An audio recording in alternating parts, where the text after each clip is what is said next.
Hello friend, welcome to our channel continue study. Friend, आज हम लोग बीपीएससी तैयारी 3.0 यानी री एग्ज़ाम जो हुआ था बीपीएससी तैयारी 3 का, इसका जो 9-10 कक्षा 9-10 का जो इतिहास का 40 नंबर का प्रश्न पूछा गया था। तो इसमें जो भी प्रश्न जो है, जो डाउट वाला प्रश्न है, आज हम लोग उस पर चर्चा करने वाले हैं।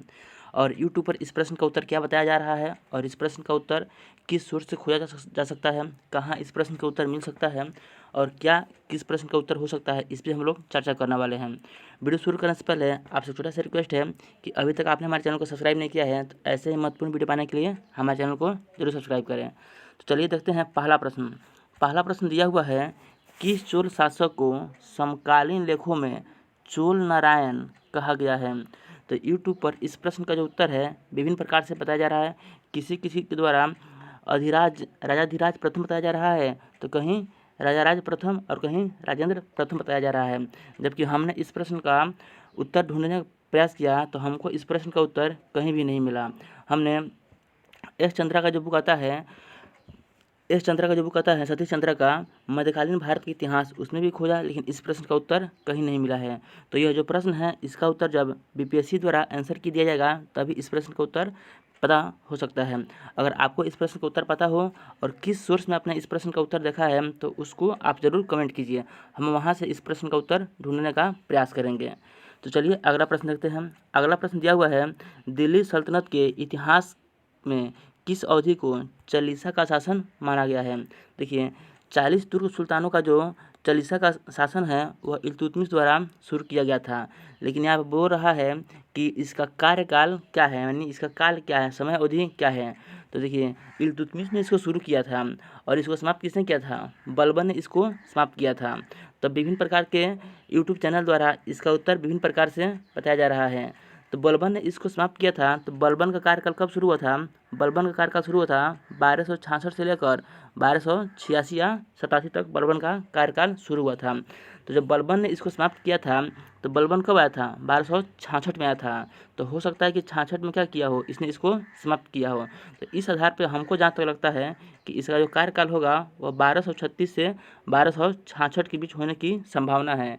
ये हम संभावना बता रहे हैं क्योंकि इस प्रश्न को हमने विभिन्न प्रकार के स्रोतों से खोजने का प्रयास किया, लेकिन इसका भी उत्तर कहीं हमको नहीं मिला है। तो जहाँ तक मेरा मानना है कि जब बलबन ने इसको समाप्त किया था और बलबन का कार्यकाल जो था 1266 में शुरू हुआ था, तो हो सकता है कि इसका जो आंसर है वह 1236 से 66 के बीच हो। बाकी आपको अगर किसी स्रोत से मिला है इसका आंसर तो हमें कमेंट जरूर करें।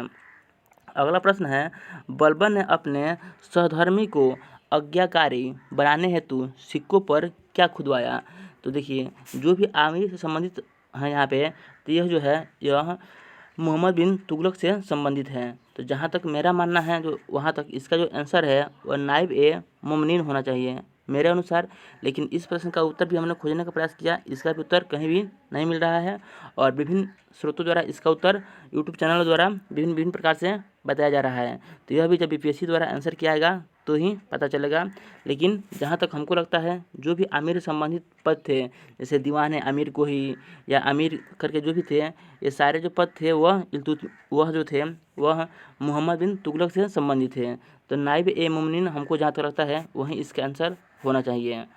अगला प्रश्न है दे रहा है, किस यूनानी लेखक ने कहा है कि एरियाना प्रदेश चंद्रगुप्त मौर्य को विवाह में दिया गया था। तो यह भी एक डाउट वाला प्रश्न है। तो इसका जो उत्तर है हमने भी खोजने का प्रयास किया, लेकिन इसका उत्तर हमको किसी भी बुक में नहीं मिला। अगर आपको इसका उत्तर किसी बुक सोर्स से मिला हो तो हमको ज़रूर कमेंट करें, हम वहाँ पर खोजने का प्रयास करेंगे।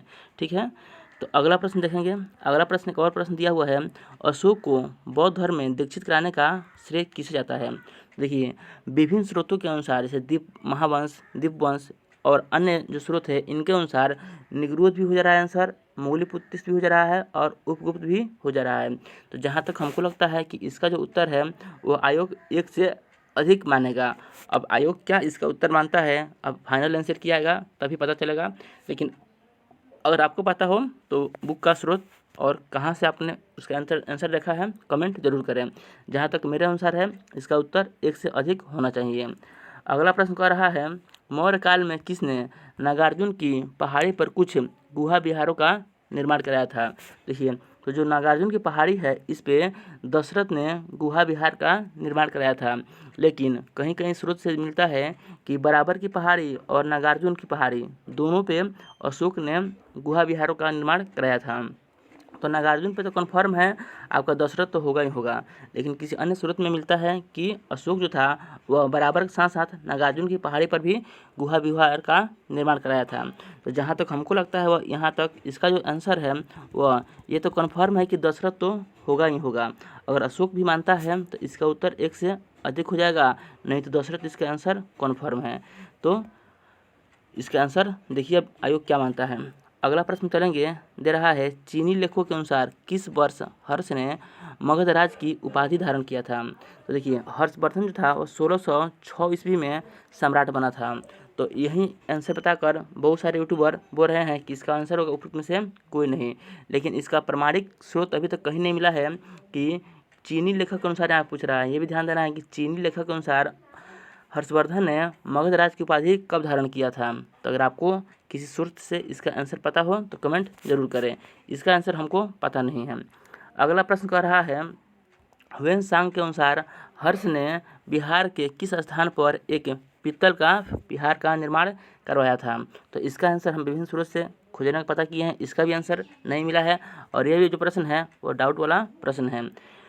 अगला प्रश्न कर रहा है कितने महीनों तक ह्वेन-सांग ने नालंदा में ठहरा और अध्ययन किया।